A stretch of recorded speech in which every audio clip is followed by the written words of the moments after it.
Hello students, welcome to Arya Bharti online classes. मैं वीरभान आपका स्वागत करता हूँ। Here we came to the point, the sense of collective belonging, यानी कि सामूहिक संबंध की भावना आना। ये कैसे हुआ था? इसके लिए आर्टिस्टों ने बहुत बड़े बड़े काम किए थे। वो हम इसमें पढ़ेंगे कैसे कलेक्टिव बिलोंगिंग्स को की सेंस दी थी सभी भारतीयों को। Nationalism spread when people begin to believe that they are all part of same nation when they discover same unity that bind them together. राष्ट्रवाद लोगों के अंदर तब फैला जब वो ऐसा विश्वास करने लगे कि वो एक ही राष्ट्र के हिस्सा है, एंड जब उनको यह महसूस होने लगा कि they are binds them together same unity, यानी कि एक ही एकता है जो उनको बांधे रखती है। But how did the nation became a reality in the mind of people. लेकिन क्वेश्चन अब यही था कि लोगों के दिमाग में कैसे रियलिटी रहे उसकी, नेशन की, यानी कि राष्ट्र का एक रूप कैसे आए लोगों के दिमाग में। How did people belonging to different communities, कैसे लोग अलग अलग समुदाय के, रीजन्स के, अलग अलग क्षेत्र के और लैंग्वेज ग्रुप के develop a sense of collective belongings, कैसे उनको कलेक्टिव बिलोंगिंग की सेंस दे, यानी कि सबको एकता की सेंस कैसे दी जाए। This sense of collective belonging came partly through the experience of United struggle. और यह है जो भावना थी कलेक्टिव बिलोंगिंग की, वो कुछ तो आ गई थी एक्सपीरियंस ऑफ यूनाइटेड स्ट्रगल, यानी कि जो मिलके जो संघर्ष किए थे उनसे आ गई थी, उनके अनुभव से। But these were also variety of cultural processes, लेकिन यह भी विभिन्न प्रकार के सांस्कृतिक प्रणालियाँ थी through which nationalism captures people imagination, जिससे कि लोगों के दिमाग में नेशनलिज्म आया, यानी कि राष्ट्रवाद की कल्पना आई। हिस्ट्री एंड फिक्शंस, यानी कि इतिहास और काल्पनिक कहानियाँ, फोकलोर्स एंड सॉन्ग्स, लोकगीत, पॉपुलर प्रिंट्स और कुछ महत्वपूर्ण पिक्चर थे, प्रिंट्स थे, एंड सिंबल्स थे, प्रतीक थे। All played a part of making of nationalism, इन सब ने बहुत ही महत्वपूर्ण रोल अदा किया राष्ट्रवाद को बनाने में। यहाँ पे देखो भारत माता की एक पिक्चर दिखा रखे अवनींद्रनाथ टैगोर ने, उन्होंने भारत माता की एक पिक्चर बनाई है जिसको एक लेडी का रूप दिया उन्होंने। The identity of nation as you know is the most often symbolises in the figure or image. और आपको जैसे पहले फर्स्ट चैप्टर में हमने पढ़ा भी था कि जो राष्ट्रवाद की जो पहचान है वो प्रतीक किस चीज़ का, किसी फिगर का या इमेज का, किसी रूप का होती है। This help create an image with which people can identify the nation, और यही इमेज है जिससे कि लोग पहचान सकते हैं राष्ट्र को। It was in the 20th century with the growth of nationalism that the identity of India came to visually associated with the image of Bharat माता। और यह 20वीं सदी में जो नेशनलिज्म का, यानी कि राष्ट्रवाद की ग्रोथ हुई थी, उसने पहचान दे दी थी भारत को, जिसको विजुलाइज कर सकते थे किससे, इमेज ऑफ भारत माता, यानी कि भारत माता की पिक्चर से। The image was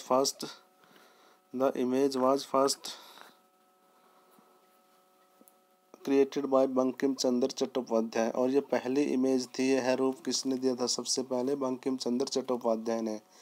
in the 1870 he wrote Vande Mataram, 1870 में उन्होंने Vande Mataram as a हिम्न of Motherland, जो कि मदरलैंड के लिए एक गीत लिखा था, यानी कि मातृभूमि के लिए उन्होंने वंदे मातरम नाम का एक गीत लिखा था।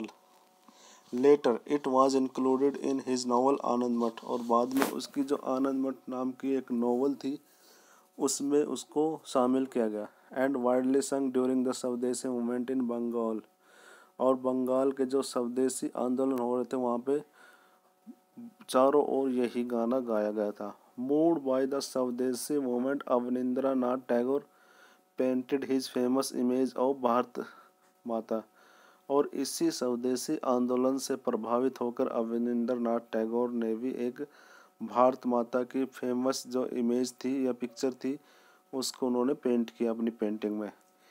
In this painting Bharat Mata is portrays as a ascetic figure. और यहाँ पे भारत माता की एक जो पोर्ट्रे किया गया है एक ascetic पिक्चर, जैसे कि एक महात्मा का जो पिक्चर होती है, जैसे सी इज काम, वो बड़ी ही क्या थी, शांत, कंपोज, डिवाइन और स्पिरिचुअल, जो कि देवी की तरह है और जिसके जो कि बड़ी क्या है, आध्यात्मिक है। In subsequent year the image of Bharat माता एक्वायर्ड मैनी डिफरेंट फॉर्म्स। और आने वाले सालों में जो इमेज की भारत माता की जो रूप है acquired by many different forms, उसको अलग अलग रूप में दिखा गया। As it circulated in popular prints, जैसे कि इसको सर्कुलेट किया गया पोस्टरों में, and was painted by different artist, जिसको अलग अलग आर्टिस्टों ने इसको पेंट किया था। Devotion to this mother figure came to be seen as evidence of one's nationalism. और इस प्रकार इन मदर फिगर को यानी कि इस माता के रूप को जो समर्पण दिया गया है, यही एविडेंस था किस चीज़ का, लोगों के द्वारा इस इमेज को इतना समर्पण देना, इतनी रिस्पेक्ट देना ही यह एक सबूत था किस चीज़ का, कि भाई ये राष्ट्रवाद आ गया है लोगों के अंदर। Ideas of nationalism also developed through the movement of revive Indian folklore. और जो राष्ट्रवाद का जो विचार है, यह भारतीय स्थानीय लोक कथाओं के द्वारा भी आंदोलनों में जीवित रहा। In late 19th century India nationalist began recording folk tales sung by bards and they toured village to gather folk songs and legends। और 19वीं शताब्दी में भारत के जो राष्ट्रवादी नेता थे वो लोक कथाओं को रिकॉर्ड करते थे और उनके गाने जो कि कवियों के द्वारा गाए गए थे उनको उन्होंने गांव-गांव जाके उनको इकट्ठे किया, उन सॉन्ग्स को, उन गानों को, और उनकी जो लीजेंड्स थी यानी कि लोक कथाएँ थी। These tales they believed gave a true picture of traditional culture. और इन कहानियों को वो मानते थे कि यह क्या है, ट्रेडिशनल कल्चर यानी कि पारंपरिक संस्कृति की एक सच्ची तस्वीर है। That has been corrupted and damage by outside forces, जिसको कि भ्रष्ट कर दिया गया है बाहरी ताकतों ने। It was essential to preserve these folk tradition in order to discover one national identity. और यह बहुत ही आवश्यक है कि इन फोक ट्रेडिशन को यानी कि लोक परंपराओं को क्या करना है, प्रिजर्व यानी कि सुरक्षित रखना, in order to discover one national identity, जिससे कि एक राष्ट्र की पहचान को खोज हो सके, and restore a sense of pride in one past, और पुराने इतिहास को हम गर्व से महसूस कर सकें। इन Bengal Rabindranath Tagore himself begin A collecting ballads, nursery rhymes, myths and led the movement of folk revival।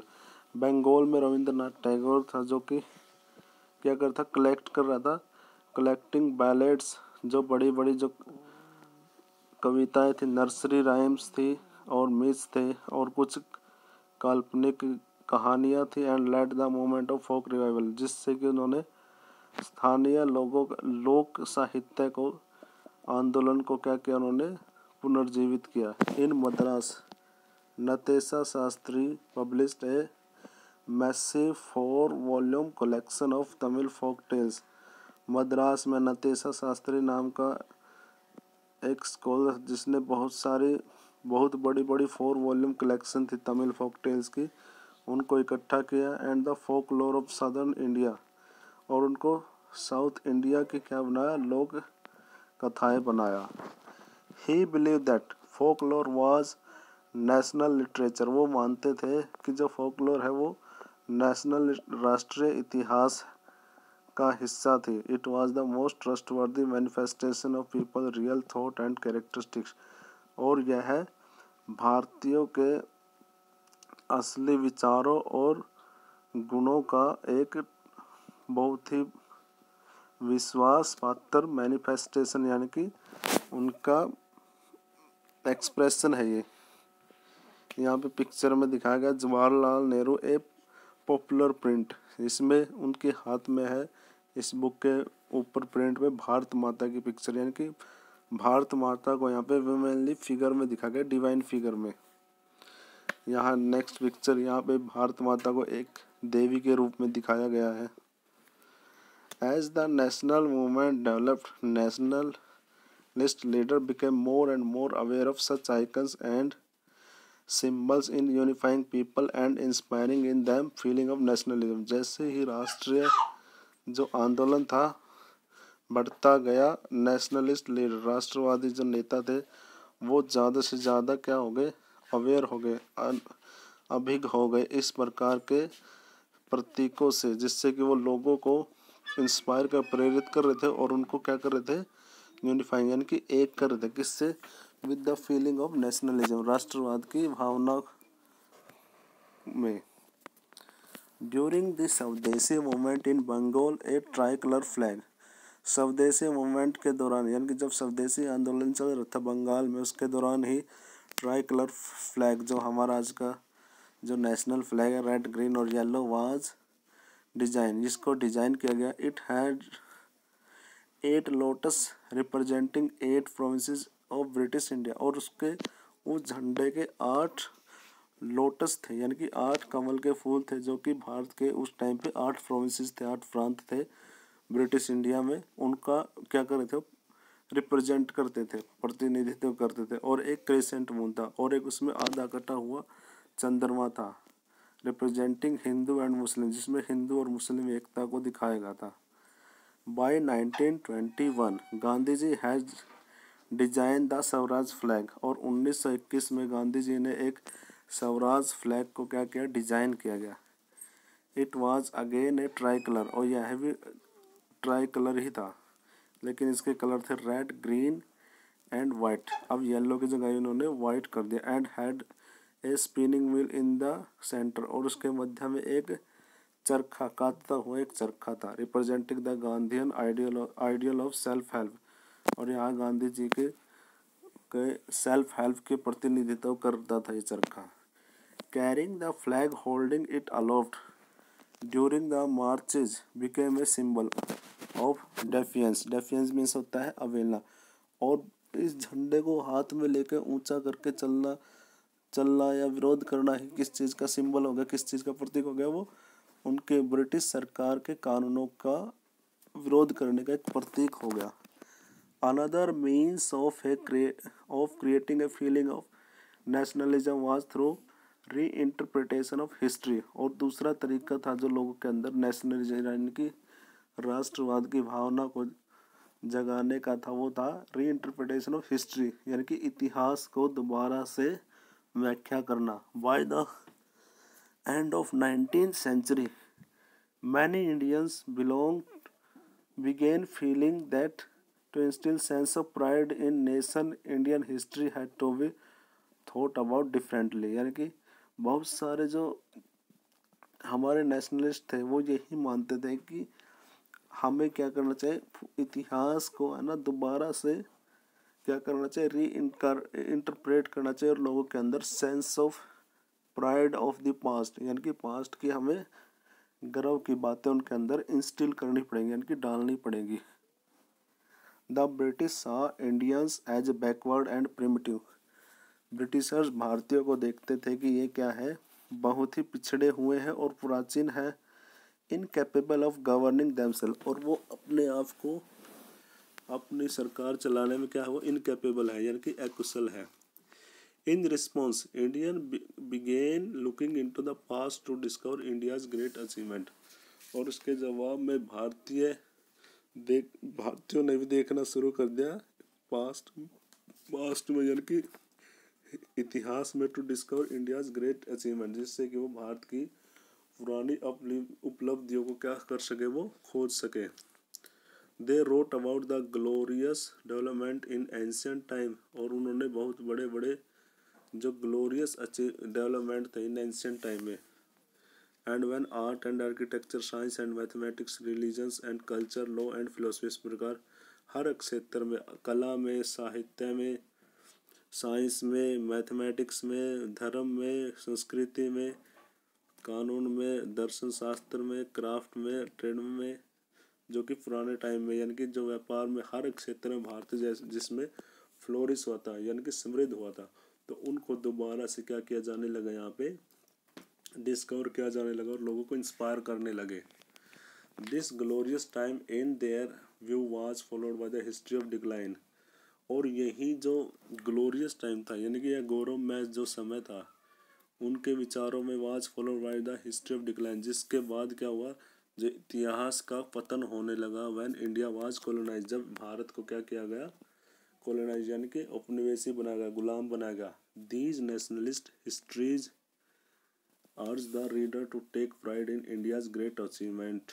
और ये नेशनलिस्ट, ये राष्ट्रवादी थे, वो उनको कहते थे, जो पाठक थे उनको, कि वे हिस्ट्री को पढ़े और उनको आग्रह करते थे कि उन्हें गर्व महसूस करना चाहिए भारत की पुरानी अचीवमेंट्स में, and struggle to change the miserable condition of the life under British rule. और उन्हें संघर्ष करना चाहिए जो ब्रिटिश शासन के अधीन बड़ी ही दुखदायी स्थिति में जो रहते हैं।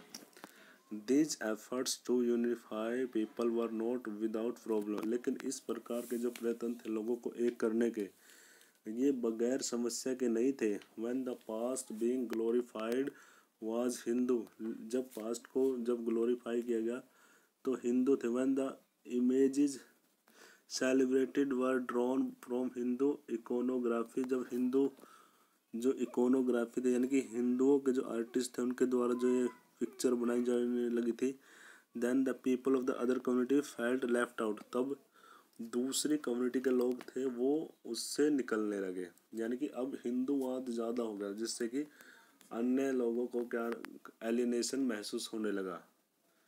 ठीक है, तो यहाँ पे यही है आपके लिए ब्रीफ रिव्यू है। In the earlier time foreign traveller in India marvelled at the courages and truthfulness modesty of the people of the Arya Vansha and how they remark mainly on the absence of these qualities. तो यहाँ पे ये थे पुराने time में जितने भी travellers आए थे तो भारतीय को वो दिखाते थे कि भारतीय कितने सच्चे थे, कितने साहसी थे और कितने ही शालीन थे और आर्या वंश से थे वो।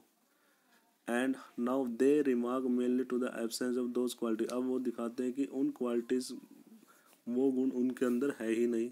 In those days Hindu would set out on conquest and hoist their flag in Tartar, China and other country. Now its flag, few soldiers from the tiny island far away are holding it over the land of India।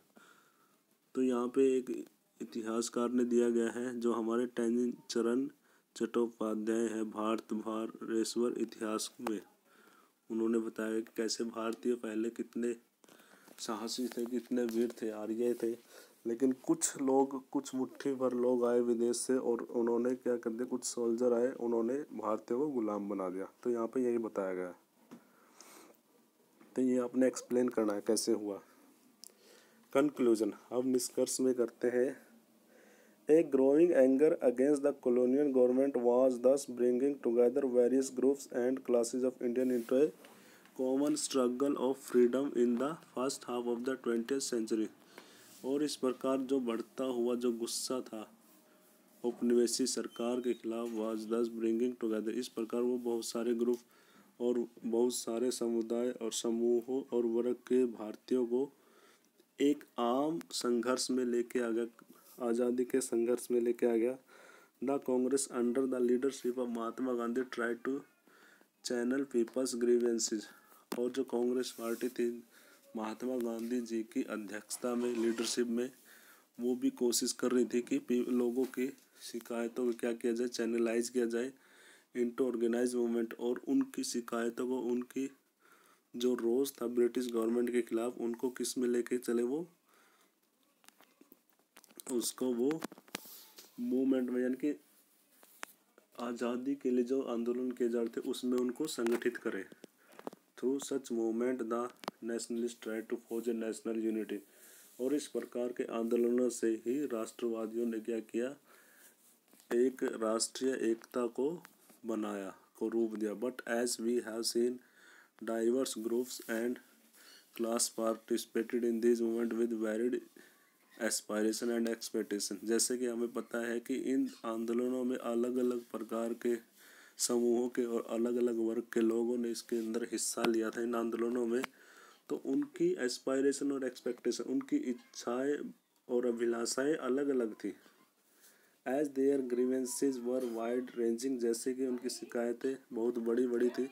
Freedom from colonial rule, यानी कि उपनिवेशी सरकार से आज़ादी, also mean different things to different people. और तो हर अलग अलग लोगों के लिए अलग अलग मायने थे आज़ादी के। The Congress continuously attempted to resolve differences, Congress लगातार अलग अलग प्रकार के जो भेद थे उनको क्या कर रही थी, उनको रिजॉल्व कर रही थी, यानी कि उनको सुलझा रही थी। And ensure that the demand of one group did not एलिनेट another. तो इस प्रकार एक ग्रुप की जो मांग थी वो दूसरे ग्रुप की मांग से अलग नहीं थी। This is precisely why the unity with in the movement often broke down. और इसी वजह से लोगों की अलग अलग इच्छाओं और उनकी अलग अलग ज़रूरतों के हिसाब से जो ये आंदोलन थे बीच बीच में टूटते भी गए, खराब भी होते गए वो आंदोलन। इसी वजह से वो सक्सेस नहीं हो पाए। The high point of Congress activity and national unity were followed by phases of disunity and inner conflict between groups. और यही जो the high points of Congress activity, और कांग्रेस के जो पीक पे जो गतिविधियाँ हो रही थी नेशनलिस्ट यूनिटी यानी कि राष्ट्रवादी एकता की, और followed by phases of disunity, उसके साथ ही साथ क्या होता है डिसयूनिटी, यानी कि लोगों की एकता क्या हो रही थी, हो रही थी, यानी कि डिसयूनिटी हो रही थी। And inner conflict between groups, और ग्रुप के अंदर ही क्या हो रहे थे, आपस में मतभेद और गतिरोध भी शुरू होने लगे थे। In other words what was emerging was a nation, और अलग अन्य शब्दों में जो उभर के आ रहा था वो नेशन विद मैनी वॉइसेस, ऐसा राष्ट्र उभर के आ रहा था जिसकी अलग अलग भाषाएं थी। Wanting freedom from colonial rule, और जो अलग अलग तरीके से कॉलोनियल रूल से क्या चाहते थे, वो आज़ादी चाहते थे। तो यहाँ पे दिखाया गया women's procession in quit India movement. Quit India movement जो कि हमारा लास्ट नेशनलिस्ट मूवमेंट था, movement of independence, the failure of Cripps mission and effect of first world war second. Cripps mission आयोग की असफलता तथा सेकेंड वर्ल्ड वॉर का प्रभाव created a wide spread discontentment in India. तो भारत में एक असंतुष्टता सी फैल गई थी, यानी कि निराशा फैल गई थी उनके अंदर सेकेंड विश्व युद्ध के कारण और क्रिप्स मिशन के फेलियर के कारण। This led Gandhi ji to launch a movement calling for Mahatma complete withdrawal of British from India. और इससे गांधी जी ने एक आंदोलन शुरू किया और लोगों को बोला कि withdrawal of British rule from India, यानी कि ब्रिटिश सरकार को भारत से पूरी तरह से निकलना होगा। And the Congress working committee in its meeting in Wardha on 14 July 1942 pass the historic quit India movement. और इस प्रकार कांग्रेस की जो वर्किंग कमेटी थी उन्होंने वर्धा में 14 जुलाई 1942 को एक हिस्टोरिकल बिल पास किया जिसका नाम क्या था, क्विट इंडिया रेजोल्यूशन प्रस्ताव पास किया, and demanding the immediate transfer of power to Indian and Quit India, जिनका मेन उद्देश्य ये था कि भारतीयों को तुरंत उनको सत्ता दे दी जाए और देश भारत को वो छोड़ दे। एंड ऑन 8 अगस्त 1942 और 8 अगस्त 1942 को बॉम्बे में all India Congress committee endorse the resolution. All India Congress committee ने एक बिल पास किया which called for the non violent mass struggle, जो कि अहिंसक मास स्ट्रगल था, इनके लोगों का संघर्ष, जन संघर्ष था on the widest possible scale through out the country, जिसमें जो कि बहुत बड़े पैमाने पे दुनिया पूरे भारतवर्ष में फैला। It was on this occasion that Gandhi ji delivered the famous do or die speech. और यही वो पल था जिसमें गांधी जी ने एक बहुत ही फेमस स्लोगन दिया था, डू और डाई, करो या मरो। And the call for quit India almost brought the state machinery to a standstill in a large part of country as people voluntarily threw themselves into the thick of the movement। और इस प्रकार क्या हुआ, जो state machinery थी यानी कि government की जो जितनी भी अथॉरिटी थी वो पूरी तरह से स्टैंड स्टिल हो गई, यानी कि बिल्कुल रुक गई, क्योंकि देश के बहुत बड़े हिस्से में लोगों ने अपनी इच्छा से क्या किया, इस मूवमेंट में अपने आप को झोंक डाला। एंड पीपल ऑब्जर्व हड़ताल, और लोगों ने हड़तालें शुरू कर दी। डेमोन्स्ट्रेशन, प्रदर्शन करने लगे। प्रोसेसन वर accompanied by national song and slogan, और राष्ट्रीय गीत और नारों के साथ उन्होंने प्रदर्शन शुरू करने लगे लोग। And the movement was truly a mass movement, और यह आंदोलन सच में ही एक जनता का जन आंदोलन था। Which brought into its ambit thousands of ordinary people, जिससे कि हजारों आम लोगों को एक किया गया, और उनको नेमली स्टूडेंट्स, वर्कर्स एंड पीजेंट्स, जिसमें कौन कौन थे, जिसमें विद्यार्थी, श्रमिक और पीजेंट्स, वो सभी इसके अंदर आ गए और उनको एक पहचान मिल गई। It also show that active participation of leader namely, और इसमें हमने देखा कि कुछ सक्रिय भागीदारी भी थी यहाँ पे। वो लीडर कौन कौन थे, namely Jayaprakash Narayan, Arun Asaf Ali, Ram Manohar Lohia and many women such as the Matangini Hazra in Bengal, Kanaklata Barua in Assam, Rama Devi in Orissa. तो इस प्रकार अलग अलग जो बड़े बड़े हमारे फेमस नेता थे उन्होंने भी इसके अंदर पार्टिसिपेशन लिया। The British responded with much force, British ने इनका जवाब दिया अपनी पूरी ताकत से। Yet it took more than a year to suppress the movement, लेकिन इस मूवमेंट को, इस आंदोलन को दबाने में उनको 1 साल से ज़्यादा साल लगा। इस प्रकार आज हमारा ये लेसन हो गया कंप्लीट। अभी आपने इसके सभी क्वेश्चंस कंप्लीट लर्न भी करने और राइट डाउन भी करने हैं। इसमें यही आपके क्वेश्चन बनते हैं। इसमें 1, 2, 3, 4, 8 क्वेश्चन बनते हैं, और ये सभी पार्ट्स आपने करने हैं इसमें। Okay students.